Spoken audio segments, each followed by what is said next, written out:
দাদা, গতকালের পর আজকেও সুপ্রিম কোর্টে একেবারে ধাক্কা খেল রাজ্য সরকার। সরাসরি তাদেরকে বলে দেওয়া হলো যে তাদেরকে যেই সমস্ত তারা মানে এফআইআর করা হয়েছিল এফআইআর গুলো তুলে নিতে হবে। কি বলবেন, আবারও ধাক্কা? এফআইআর গুলো স্টে হলো, তদন্ত করতে পারবেন না রাজ্য সরকার। ধাক্কা মনে করলে ধাক্কা, রাজ্য সরকার যদি একে নৈতিক জয় মনে করে নৈতিক জয়। আমরা চাইবো এই কাজ যা মুখ্যমন্ত্রী করেছেন, যে একটা ক্রিমিনালের কাজ, সেই কাজ করার জন্য তার যে প্রাপ্য শাস্তি তিনি যেন পান। আমার মনে হয় সুপ্রিম কোর্ট এটাও বিচার করবেন 3রা ফেব্রুয়ারি। ওই দিনে ঘটে গেছে যা ঘটবার। মমতা বন্দ্যোপাধ্যায়ের ক্ষমতা নেই এটা বলার যে উনি ওখানে উপস্থিত ছিলেন না। কোন ক্যাপাসিটিতে ছিলেন আর কোন ক্যাপাসিটিতে ছিলেন না, এটা বড় বড় কথা বলে তো কোনো লাভ নেই। ওই যিনি এই তত্ত্ব নামিয়েছেন ক্যাপাসিটি তত্ত্ব, একসময় উনি বলেছিলেন নারদার টাকাটা ঘুষ নয় অনুদান। ওই তত্ত্বে উপর নির্ভর করে মামলা করতে গিয়ে কি হয়েছেন জানেন। আগামী দিনে ওই ক্যাপাসিটি নিয়ে যদি আপনি বলেন মুখ্যমন্ত্রী আর দলের নেত্রী, তাহলে এই প্রশ্নটা থেকেই যাবে।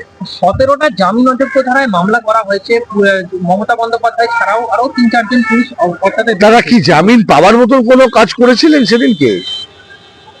আপনি আবার ছেড়ে দিন না, পুলিশ মমতা বন্দ্যোপাধ্যায় ছেড়ে দিন। আপনার নাম কি? সুস্মিত। আচ্ছা, সুস্মিত বসুই যদি কোনো পুলিশকে আটকাতো, বা থানার হাবিলদার যদি তদন্তের কাজে যেত বড়বাবুকে সঙ্গে নিয়ে, আর তখন যদি সুস্মিত বসু এরকম করে আটকে দিত, তাহলে তার কি হাল হতো? তাকে সঙ্গে সঙ্গে পুলিশ তুলে নিয়ে যেত আইনি কাজে বাধা দেওয়ার জন্য। তাই কি হয়?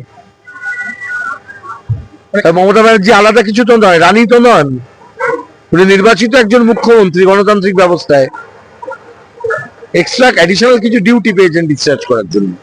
আইনে কি মুখ্যমন্ত্রীকে গ্রেফতার করা যাবে না এরকম লেখা আছে? কোথায় লেখা আছে? কোথায় লেখা আছে? তিনি তো বলেছেন তিনি সুপ্রিম কোর্টে যাবেন, আইনজীবী তিনি করবেন। কি করবেন, কি লেকচার দেবেন, ওসব বই টিভিতে বাজার গরম করে লাভ নেই। যান গিয়ে করুন যা করার। মমতা বন্দ্যোপাধ্যায় আরো বলেছিলেন যে তিনি মানে বেশ করেছেন, এবং আজকে একেবারে কপিল সিব্বল তিনি বলছেন যে মমতা বন্দ্যোপাধ্যায় ভুল করে একটা আইফোন আর ল্যাপটপ নিয়ে চলে এসেছেন। হ্যাঁ, অ্যাকসেপ্টেড। কপিল সিবালই তো ওকে ফাঁসিয়ে দিলেন, মানে ওর আইনজীবীরাই ফাঁসিয়ে দিচ্ছেন। তার মানে উনি প্রেজেন্ট ছিলেন ওখানে।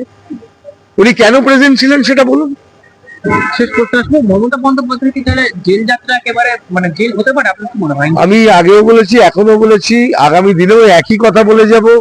মমতা বন্দ্যোপাধ্যায় জেলে যাবেন, কেউ বাঁচাতে পারবে না। আমি এটুকুই বলছি। কবে যাবেন, কেন যাবেন, এটা নির্ভর করছে রাজনৈতিক সমীকরণের উপর। যদি কেন্দ্রে বিজেপি থাকে আর বাংলার লোক যদি বিজেপিকে এরকম ভোট দিতে থাকে, মমতা বন্দ্যোপাধ্যায় জীবনেও যাবে না জেলে। কিন্তু একই সঙ্গে বাংলায় যদি বামপন্থীদের সরকার হয়, আমরা গ্যারান্টি দিচ্ছি আমাদের অন্যতম প্রাথমিক কাজ হবে মমতা বন্দ্যোপাধ্যায়ের মতন এই চোরেদেরকে গ্রেপ্তার।